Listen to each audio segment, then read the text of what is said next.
ay October 13 at 14. 初めのね、サインもして、はい、サイン。 Pero alam niyo ba na ang video title nito ay Treasure Boxing 7 Announced at may nakalagay dito na Boxing Festival October 12, 13 at 14.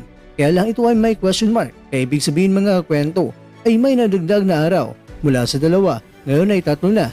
Hindi kaya ang pangatlo ay ang laban na ni Casimero. Pero hintay lang po tayo, hindi natin pangungunahan. Kaya naman sinabi ni Mr. Ito na sa video niya ito ay ibinunyag niya ang fight announcement. Pero kunting overview lang muna. At dito na sinabi ni Mr. Ito na kasama sa kanyang gagawin ay kung sino-sino ang mga fight cards na bubuo ng Treasure Boxing 7.